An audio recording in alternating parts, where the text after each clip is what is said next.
Bonjour à tous, donc aujourd'hui je vous retrouve dans une nouvelle vidéo. Cette fois-ci ça sera mon point de lecture, donc je vais vous présenter 4 livres. Alors tout d'abord j'ai lu le premier tome de Les Écorchés de Tilly Cole, donc c'est Ruine chez l'édition Milady. Un premier tome que j'ai moyennement aimé du fait, je pense que c'est à cause de la traduction en français. Je pense vraiment que ça doit être à cause de ça parce qu'il y a des mots mais vraiment... Enfin, je trouve que c'était pas cohérent, mais c'était pas vraiment dans le truc, quoi. Enfin, je sais pas, il y avait des mots d'un seul coup qui arrivaient. Je comprenais pas pourquoi il y avait ce genre de mots. Bref, donc on est dans un univers de mafia.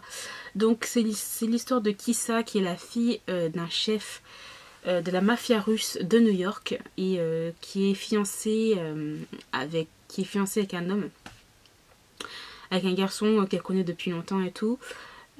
Mais qu'elle n'aime pas, il est genre hyper violent, le gars est psychopathe, je dirais presque schizophrène, enfin, je sais pas, il a vraiment problème dans sa tête ce gars, très violent,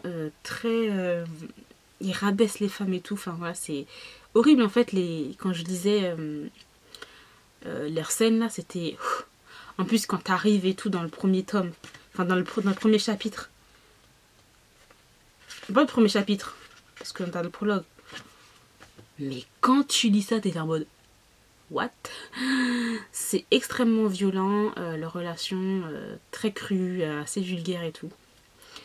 Et en fait, un jour, elle va rencontrer un sans-abri parce qu'elle fait d'habitude. Ce qui me fait rire, c'est qu'ils ils font des crimes horribles, mais voilà, ils sont très religieux parce que voilà, ils veulent pas être en enfer par rapport à tout ce qu'ils veulent faire. Voilà, ils veulent faut que leur péché soit pardonné, enfin bref. Et elle fait une sorte de... Avec un groupe en fait de l'église, ils font un petit peu le tour dans les rues et ils donnent à manger, etc. Aux sans-abri et aux sans-domicile fixe. Et un jour, elle va rencontrer un sans-domicile... Elle va rencontrer un SDF en fait qui va la protéger parce qu'elle se fait agresser. Et elle va se faire protéger par lui et tout, et à partir de ce moment l'histoire va commencer. Et voilà, c'est aussi un univers de combat, c'est des combats illégaux dans tous les cas. On va commencer leur histoire et tout, un peu interdite et passionnée. J'ai bien aimé, par contre voilà, il y a comme je vous l'ai dit, je pense que la traduction, parce qu'il y a des mots franchement qui m'ont... Ça m'a saoulé, je me dis pourquoi il y a ce genre de mots vulgaires et tout là-dedans, je comprends pas d'où ça sort, le contexte et tout, je comprends pas. Après, il y a aussi le fait que un truc hyper prévisible en fait, ce qui doit, normalement, nous lecteurs, on doit être surpris par ça, mais clairement j'ai pas été surprise et je pense que plusieurs personnes qui ont lu ce livre-là n'ont pas été surprises non plus parce qu'il y a énormément d'indices qui te mènent à la conclusion qu'il y a dans cette fin-là. Par rapport à ça, bon, il n'y a pas trop de suspense en fait. Mais voilà, donc c'est un premier tome que j'ai moyennement aimé par rapport à tout ce que je vous ai dit. Je lirai le deuxième tome, le troisième tome aussi, puisque c'est sur d'autres personnages. Mais voilà, en gros, c'est quand même un livre assez violent, sombre. Et puis voilà, le langage est assez vulgaire. Je pense aussi que si tu le lis en anglais, ça passe mieux que quand tu le lis en français, parce que tu lis ça et puis d'un coup t'es en mode what? Voilà. Donc voilà pour ce premier livre là. Donc ensuite j'ai lu Calendar Girl, le tome 2, donc c'est février, de Audrey Carlen chez les livres de poche. Donc pour ce deuxième tome là, je n'ai vraiment pas trop apprécié, tout simplement parce que là voilà, en fait moi j'ai l'habitude d'être quand je lis une romance avec une héroïne, l'héroïne reste tout le temps avec le même gars, à part si elle a toujours son meilleur ami qui est là, voilà, à 3, c'est tout. Mais là, la fille, je ne critique pas ça. Elle est indépendante, elle est adulte, elle sait ce qu'elle fait, elle a des relations ouvertes, pas de souci. Que ce soit homme ou femme, il n'y a pas à critiquer quoi que ce soit. Par contre, voilà, c'est ça qui me gêne, c'est qu'en fait, je suis trop attachée au premier personnage masculin qu'elle avait rencontré là. Et là, dans ce tome-là, j'ai pas aimé. Comment il s'appelle ce gars? Alec, un artiste et tout, c'est sa muse Mia, mais le gars en fait il a des... En fait c'est clair le cliché en fait qu'ont les Américains sur les Français. Donc oui, on mange tout le temps du pain tous les jours, on boit tout le temps du vin et on mange tout le temps du fromage. On a toujours la musique, les Français habitent tous à Paris. On a toujours des musiques d'accordéon bien sûr en fond sonore. Et on appelle les filles ma jolie toutes les 2 secondes. Non, excusez-moi, non. Donc voilà, le gars il a fait ma jolie, ma jolie, ma jolie, ma jolie. Si je compte le nombre de ma jolie qu'il y avait dans ce livre-là, et pourtant il n'y a pas énormément de pages. Il y a combien de pages? 190 à peu près. Dans celui-là, il y avait 204 pages. Il doit y avoir au moins je ne sais combien de ma jolie, ma jolie, ma jolie. Et c'est vraiment saoulant. Donc, je vais lire le mois de février, le mois de mars, excusez-moi. Le mois de mars, je vais le lire. Mais, je suis trop attachée au gars, en fait, avec lequel elle était en premier. Un premier tome. Je pense que c'est celui-là qui va me le plus intéresser. Parce que là, dans ce 2e tome-là, le gars, là, même si c'est un artiste... il m'a gavé, hein, clairement. Donc, je ne pense pas que cette série va vraiment me plaire. Je vais lire le mars et après je vous dis ça. Mais je pense que je vais mettre les autres séries en concours.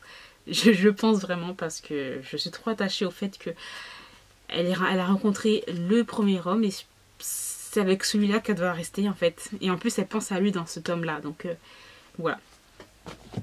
Ensuite, j'ai lu... Gating Ruth de C.L. Parker chez le livre de poche toujours et c'est le 2e tome de la série Monkey Business. Je l'ai adoré, j'ai trop aimé. Ah, il était vraiment trop bien, donc c'est la suite et tout direct. Dans le premier tome on avait Cassidy qui devait partir dans sa petite cambrousse en fait parce qu'il y a eu un petit accident par rapport à ses parents et tout. Et on a Matthew qui est allé en fait la rejoindre. Et c'est toujours un combat entre les 2 personnages. C'est voilà. Après à la fin, les sentiments, voilà, ils se le disent. Et la façon dont ils se le disent, c'est super sympa et super marrant. Voilà, ils deviennent pas en fait mielleux. Parce que la plupart du temps, quand on a... j'ai lu plusieurs romances comme ça en fait, où on a le personnage masculin, le personnage féminin se détestent, ils se disent des grossièretés, ils jettent un petit peu sur la gueule et tout, voilà.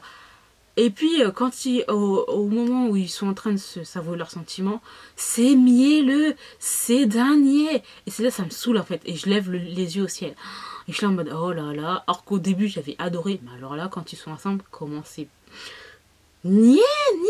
Et là en fait c'est pas niais et j'aime beaucoup, ils ont toujours leur caractère hyper fort, ils se disent leurs sentiments mais d'une façon assez originale et j'ai beaucoup aimé par rapport à ça. Et la fin du tome 2, ce tome 2 là, une surprise arrive et ça va tout chambouler dans leur vie, que ce soit professionnel ou personnel. Donc j'ai très hâte de lire le 3e tome, vraiment. Ensuite j'ai lu Les Belles de Doniel Clayton chez la collection R.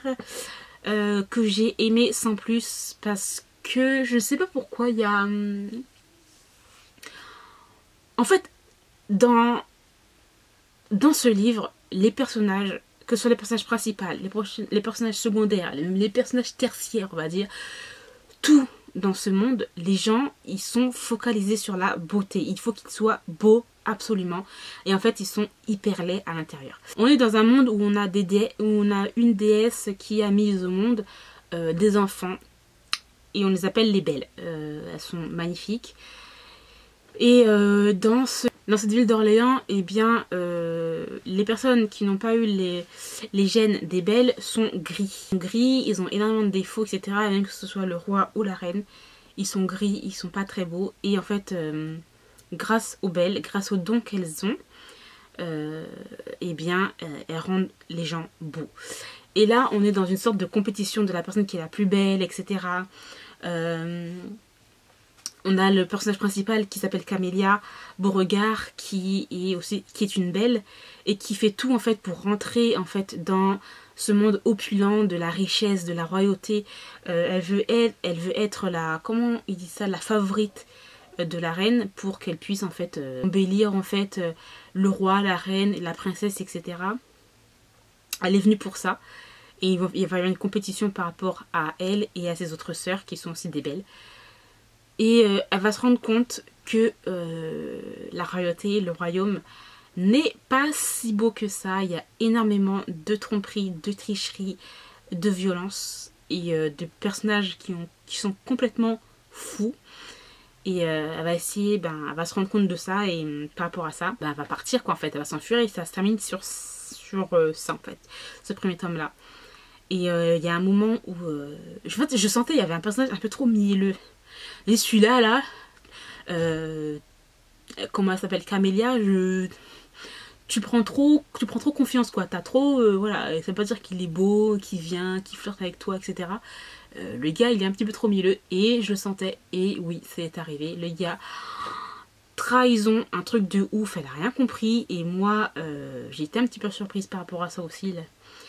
Et c'est assez violent, mais vraiment, hein, il y a vraiment un petit côté violent. Et ce que j'aime bien aussi, c'est que, voilà, il y a aussi un côté genre, voilà, les couleurs de peau, les ethnies, les orientations sexuelles et tout, qui sont abordées dans ce livre-là. Et j'ai bien aimé la façon dont l'auteur l'a fait.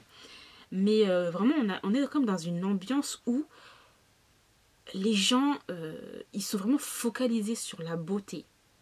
Et aussi, c'est un peu, on va dire, ça reflète un petit peu notre société aussi.